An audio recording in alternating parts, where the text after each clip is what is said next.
Hello everyone, आज के इस वीडियो में हमने डेटा टाइप्स वेरिएबल्स पढ़ने हैं C++ प्रोग्रामिंग में कि C++ प्रोग्रामिंग में फंडामेंटल डेटा टाइप्स कौन कौन से होते हैं और वेरिएबल्स क्या हैं और हम वेरिएबल्स को कैसे इस्तेमाल करते हैं अपनी C++ प्रोग्रामिंग में। सो अगर हम डेटा टाइप्स की बात करें तो डेटा टाइप्स देखें, डेटा टाइप्स में दो वर्ड हैं, एक डेटा है दूसरा टाइप्स है। डेटा मतलब रॉ मटेरियल, आपके फिगर्स फैक्ट्स हो गए, वो आपका डेटा है। टाइप्स मतलब उस डेटा का टाइप, यानी जो आपके फिगर्स एंड फैक्ट्स हैं उनके टाइप्स कौन कौन से हैं, ऐसा समझ लें। आपके जो फिगर्स एंड फैक्ट हैं, सपोज 1 2 3 4 आपकी फिगर है, ये भी फिगर है फैक्ट्स मतलब ये सारे फिगर्स एंड फैक्ट्स हैं आपके, ठीक है। सो इनके टाइप्स कौन कौन से हैं, ठीक है। सो अगर हम C++ प्रोग्रामिंग की बात करें तो इसके अंदर फंडामेंटल 3 टाइप्स आते हैं जिनका हम ज्यादा इस्तेमाल करते हैं। एक है इंटीजर, ठीक है, दूसरा है फ्लोट और तीसरा है कैरेक्टर, ठीक है। ये फंडामेंटल 3 डेटा टाइप्स हैं। इंटीजर में हम इंटीजर वैल्यूज स्टोर करते हैं, जैसे 1 हो गया, 2 हो गया, 3 हो गया, -5 हो गया, -2 हो गया, ठीक है। ये आपकी इंटीजर वैल्यूज है, यानी जिनमें डॉट ना आता हो, यानी हम इंटीजर के अंदर 2.3 स्टोर नहीं कर सकते, ये इंटीजर नहीं है, ये आपकी फ्लोट वैल्यू हो जाती है जिसको हम रियल भी कहते हैं, ठीक है। फ्लोट के अंदर आप जिनमें डॉट आता है, जैसे 2.3 हो गया, -2.3 हो गया, 5.4 हो गया, कुछ भी मतलब जिनमें डॉट आ रहा हो उसको हम क्या कहते हैं, रियल वैल्यूज या फ्लोट वैल्यूज। अगर हम ये रियल वैल्यूज को यूज करना चाहते हैं तो हम फ्लोट डेटा टाइप का इस्तेमाल करेंगे। अगर हम इंटीजर वैल्यूज का इस्तेमाल करना चाहते हैं तो हम इंटीजर डेटा टाइप का इस्तेमाल करेंगे, ठीक है। उसके बाद हमारे कैरेक्टर आते हैं। कैरेक्टर मतलब A B C कुछ भी, जो भी आपके अल्फाबेट है ये कैरेक्टर है, आपकी सिंबल्स कैरेक्टर है, ठीक है। टोटल के टोटल आपके क्या है, ये कैरेक्टर्स हैं। सो अगर हम इन कैरेक्टर्स का इस्तेमाल करना चाहते हैं तो हम क्या करेंगे, हम कैरेक्टर डेटा टाइप का इस्तेमाल करेंगे। अब जब हम इंटीजर को इस्तेमाल करना चाहते हैं तो हम प्रोग्रामिंग में इसके लिए कीवर्ड लिखते हैं इंट, ठीक है, यानी हम पूरा इंटीजर नहीं लिखेंगे। फ्लोट के लिए हम लिखते हैं फ्लोट, ठीक है, और कैरेक्टर के लिए हम लिखते हैं CHAR, ठीक है, राइट। अब हम बात करते हैं वेरिएबल्स की। अच्छा, वेरिएबल्स क्या है? सिंपल वर्ड्स में अगर आप इनमें से कोई डेटा टाइप का इस्तेमाल करना चाहते हैं तो सबसे पहले आपको वो डेटा टाइप यानी वो वैल्यू, डेटा टाइप यानी अगर आप ये उठाना चाहते हैं तो ये अलग डेटा टाइप है, फ्लोट उठाना चाहते हैं तो अलग है, कैरेक्टर अलग है। तो आप इनमें से कोई भी वैल्यू उठाना चाहते हैं तो आपको वो वैल्यू कहीं पे सबसे पहले स्टोर करनी पड़ेगी। सो जहां पे हम वैल्यू को स्टोर करेंगे उसको हम कहते हैं वेरिएबल, ठीक है। वेरिएबल, वेरिएबल क्या है, एक प्लेस होल्डर है, यानी जहां पे आप अपनी वैल्यू को स्टोर करते हैं उसको हम वेरिएबल कहते हैं। अब हम देखते हैं कि इसका सिंटैक्स क्या है, कि यानी कि जब हम इनमें से कोई भी डेटा टाइप जिसका इस्तेमाल करना चाहते हैं तो हम अपनी प्रोग्रामिंग में कैसे लिखते हैं। सबसे पहले आपको यह डिसाइड करना पड़ेगा कि आप इनमें से कौन सा डेटा टाइप इस्तेमाल करना चाहते हैं, इंटीजर करना चाहते हैं कि फ्लोट करना चाहते हैं कि कैरेक्टर करना चाहते हैं।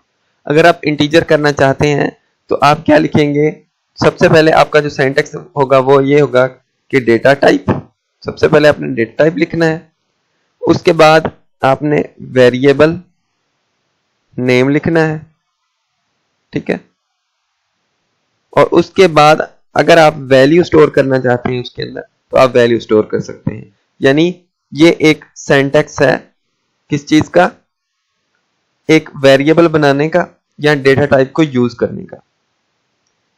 सो हम देखते हैं कि हम वेरिएबल कैसे बना सकते हैं। सपोज करें कि मैं ना इंटीजर डेटा टाइप का इस्तेमाल करना चाहता हूं, तो सबसे पहले इस सिंटैक्स को देख के सबसे पहले मैं लिखूंगा डेटा टाइप। सो डेटा टाइप कौन सा इस्तेमाल करना चाहता हूं मैं, इंटीजर, तो मैं क्या लिखूंगा, इंट, ठीक है। उसके बाद ये जो आप डेटा टाइप इस्तेमाल करना चाहते हैं उसके लिए आपको एक वेरिएबल बनाना पड़ेगा। वेरिएबल यानी प्लेस होल्डर। आप कोई भी वेरिएबल बना सकते हैं, ए कर सकते हैं, आप पूरा का पूरा एक नाम लिख सकते हैं, सपोज ये, ठीक है। लेकिन आप जो वेरिएबल है उसको ऐसे स्टार्ट नहीं कर सकते, जैसे टू बी, ऐसे वेरिएबल नहीं बना सकते, क्योंकि वेरिएबल का रूल है कि आप वेरिएबल को बनाना चाहते हैं तो आपका नंबर नहीं आना चाहिए, इनिशियल में नंबर नहीं आना चाहिए, तो आप ऐसा नहीं कर सकते, ठीक है। सो वेरिएबल आप कोई भी वेरिएबल हम उठा लेते हैं, सपोज ए, उसके अंदर मैं कोई इंटीजर वैल्यू स्टोर करना चाहता हूँ, सपोज मैंने 10 को स्टोर कर दिया, ठीक है। अब देखें इंटीजर आपका डेटा टाइप हो गया, ए आपका वेरिएबल हो गया और वैल्यू आपकी 10 होगी जो ए के अंदर स्टोर होगी। अब हम समझते हैं कि ये जो integer A is equal to 10 है, इसका क्या मतलब है। इसका मतलब ये है कि हमारे मेमोरी के अंदर एक ब्लॉक क्रिएट होगा जिसका नाम ए होगा। अब ये देखें, जब भी हम प्रोग्रामिंग कर रहे होते हैं तो जब हम अपने प्रोग्राम को रन करते हैं तो हमारे प्रोग्राम को रैम से थोड़ी सी मेमोरी मिलती है जितनी रिक्वायर होती है, तो रैम से हमें मेमोरी मिलेगी। हमने लिखा integer A is equal to 10, इसका मतलब होता है कि हमने एक वेरिएबल क्रिएट किया जिसका नाम है ए, उसके अंदर हमने 10 वैल्यू स्टोर की जो इंटीजर टाइप की है।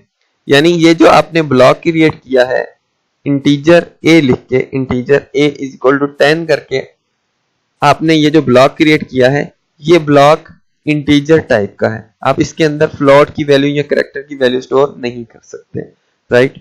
सो आइए हम इसकी कोडिंग करते हैं, यूज करके देखते हैं।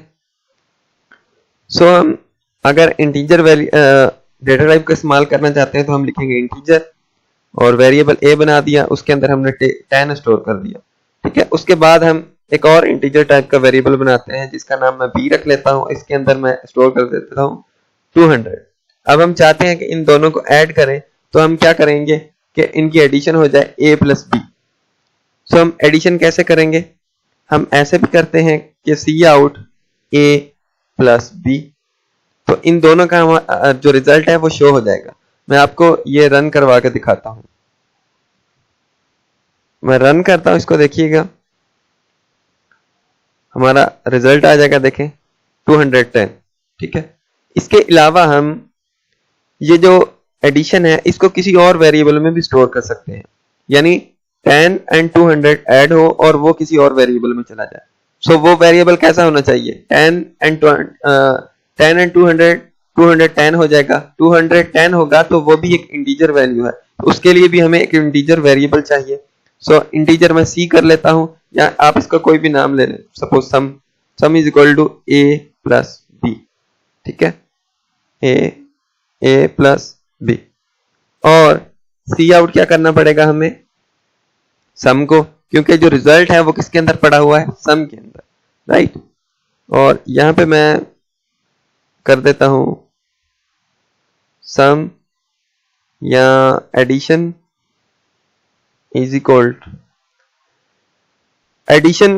टू जो रिजल्ट होगा एडिशन के बाद डिस्प्ले हो जाएगा, ताकि हमें मालूम हो जाए कि ये जो प्रोग्राम बनाया है वो एडिशन का प्रोग्राम बनाया है।